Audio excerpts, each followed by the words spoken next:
As herdeiras do chifre e da asa, capítulo 1.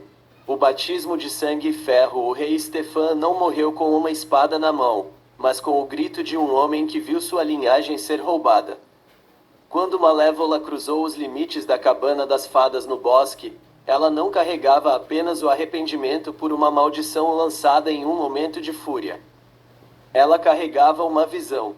Ao olhar para a jovem Aurora, com seus cachos dourados e olhos que refletiam a pureza de Morse, Malévola percebeu que Auradon jamais aceitaria aquela criança se ela estivesse sob a proteção de uma vilã.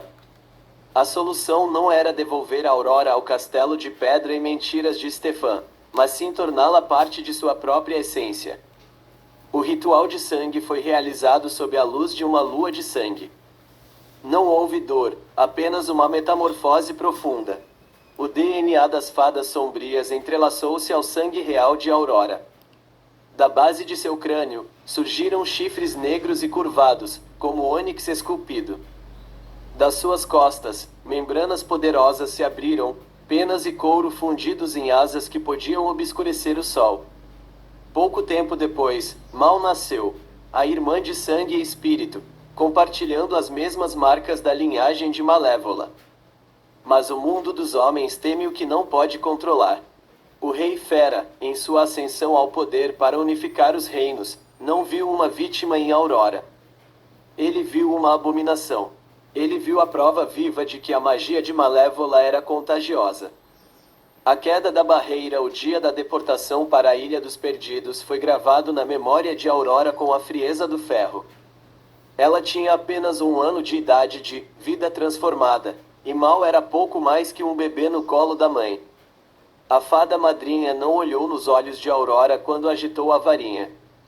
O feitiço que criou a barreira não discriminava entre vilões e princesas corrompidas. É para o bem de Auradon, sussurravam as vozes do outro lado enquanto a cúpula mágica se fechava, drenando a cor do mundo e a força das asas de Malévola. 16 anos depois, a Ilha dos Perdidos, o céu sobre a ilha era sempre da cor de uma ferida inflamada. Aurora, agora com 16 anos, caminhava pelo mercado de pulgas de Bargain Castle com uma elegância que nenhum lixo ou lama conseguia esconder. Seus chifres, idênticos aos de sua mãe, mas ligeiramente menores e mais afiados nas pontas, brilhavam sob a luz fosca. Ela não os escondia. Nunca o fez. Em sua mente, eles eram sua verdadeira coroa, muito mais real do que a tiara de ouro que Stefan um dia planejou para ela. Suas asas, embora inúteis para o voo devido à barreira, ficavam recolhidas de forma imponente em suas costas, presas por tiras de couro que ela mesma costurara em seu vestido rasgado, mas estiloso. Eles estão olhando de novo. Uma voz juvenil e ácida soou ao seu lado. Mal, aos 15 anos, caminhava com um spray de tinta na mão. Ela era um espelho mais jovem de Aurora, embora seu temperamento fosse como o fogo em comparação com o gelo da irmã mais velha. Seus chifres eram um pouco mais curtos, mas ela os usava com uma arrogância que afastava qualquer batedor de carteiras. Deixe que olhem, Mal, Aurora respondeu, sua voz suave como veludo, mas com um fio de aço cortante. Eles olham porque se lembram do que o lado de lá perdeu. E do que nós herdamos. Mamãe quer nos ver, Mal disse, chutando uma lata vazia. Ela está na varanda. Tem aquele olhar de novo. O olhar de quem está tramando algo que vai quebrar mais do que apenas alguns corações. As duas irmãs subiram as escadas rangentes da fortaleza de Malévola. Lá, a Senhora do Mal esperava, observando o horizonte onde o brilho dourado de Auradon zombava deles todas as noites. Minhas filhas, disse Malévola, sem se virar. O rei Fera finalmente cometeu o seu primeiro erro em 20 anos. O filho dele, o príncipezinho Ben, decidiu que é hora de caridade. Ele quer trazer os filhos dos vilões para Auradon. Aurora sentiu um aperto em seu peito, não de medo, mas de uma curiosidade sombria. Ele quer que voltemos? Ele quer que vocês sejam redimidas, Aurora. Malévola cuspiu a palavra como se fosse veneno. Ele acha que pode limpar o sangue das fadas de você e torná-la uma boneca de porcelana novamente. Mal deu um passo à frente, os olhos brilhando em um verde tóxico. E o que nós vamos fazer? Malévola finalmente se virou, um sorriso cruel dançando em seus lábios. Vocês vão aceitar. Vocês vão entrar naquele reino que me baniu e que roubou o seu berço. E enquanto eles tentam ensinar vocês a cantar para passarinhos, vocês vão encontrar a varinha da fada madrinha e derrubar essa barreira. Aurora tocou a ponta de um de seus chifres, sentindo a vibração do poder reprimido. O reino que a chamava de monstro agora a convidava para jantar. E quanto ao príncipe? Aurora perguntou. Faça-o se apaixonar, ou faça-o se ajoelhar. Malévola deu de ombros. Desde que, no final, ele nos entregue as chaves do castelo. Aurora olhou para Mal, e em silêncio, uma promessa foi feita. Elas não iriam para Auradon para se tornarem princesas. Elas iriam para recuperar o que o sangue delas exigia. Capítulo 2.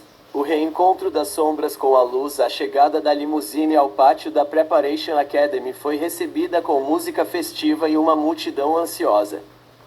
No entanto, assim que a porta se abriu, o silêncio caiu sobre o gramado como uma mortalha. Primeiro saiu Mal, com seu cabelo roxo vibrante e seus chifres escuros que pareciam desafiar o céu azul. Logo atrás, com uma graça que silenciou até a banda da escola, surgiu Aurora. Ela não era a princesa que as pinturas da Galeria Real mostravam. Aurora vestia couro roxo e preto, e seus chifres eram mais altos e imponentes que os da irmã. Suas asas, agora livres da opressão da barreira, abriram-se instintivamente em toda a sua extensão. Uma envergadura magnífica e aterrorizante que projetou uma sombra gigante sobre o príncipe Ben e a fada madrinha. No meio da multidão, uma mulher empalideceu. A rainha Leia, vestida em seda azul pastel, deu um passo à frente, com as mãos trêmulas cobrindo a boca. Ela reconheceu os olhos. Eram os olhos que ela viu pela última vez em um berço, antes de Malévola levar tudo. Aurora. A voz de Leia saiu como um sussurro quebrado. Aurora inclinou a cabeça, os chifres reluzindo ao sol. Ela observou a mulher mais velha com uma curiosidade fria, quase clínica. Não havia calor em seu olhar, apenas a distância de quem foi criada no ferro e na neblina. Leia correu em direção a ela, mas parou a 2 metros de distância, horrorizada ao ver de perto as marcas da transformação. Seus olhos percorreram a curva dos chifres de Aurora e a textura poderosa de suas asas. O que ela fez com você? Perguntou Leia, as lágrimas escorrendo. O que aquele monstro fez com a minha pequena menina? Aurora não recuou. Ela endireitou as costas, fazendo com que suas asas se erguessem levemente, uma exibição de poder natural. Ela olhou para a rainha como se estivesse diante de uma completa estranha que acabara de interromper seu caminho. Quem seria você? Perguntou Aurora. Sua voz era calma, desprovida de qualquer vínculo emocional. O som daquelas palavras foi como um tapa no rosto de Leia. Ela era a mãe biológica, a mulher que esperou 16 anos para recuperar sua herdeira, apenas para descobrir que a herdeira não tinha a menor ideia, ou interesse, em quem ela era. Eu sou sua mãe, Aurora. Soluçou Leia. Eu sou a rainha deste reino, e você é minha filha. Mal, que observava a cena com um sorriso sarcástico, deu um passo à frente. Ela viu o desconforto quase imperceptível de Aurora diante daquela explosão de sentimentalismo de Auradon. Com um gesto possessivo e protetor, Mal envolveu Aurora em um abraço, passando os braços pelos ombros da irmã mais velha, as asas de ambas se roçando. Ela já tem uma mãe, sibilo Mal para Leia, com os olhos verdes brilhando perigosamente.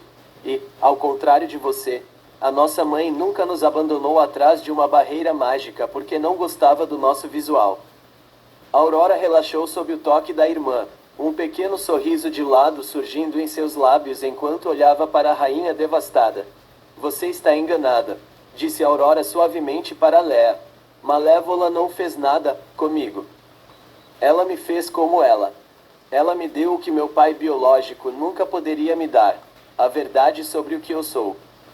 Bem, que assistia a tudo em um misto de choque e fascínio. Tentou intervir para acalmar os ânimos. Rainha Leia, por favor. Elas acabaram de chegar. Precisam de tempo. Ele se voltou para as irmãs, tentando manter o protocolo apesar de estar hipnotizado pela presença de Aurora. Sejam bem-vindas a Auradon. Eu sou o bem. Aurora desviou o olhar de Leia para o príncipe. Seus olhos percorreram a coroa na cabeça dele e o brilho de esperança em seu rosto. Ela lembrou-se das palavras de sua mãe.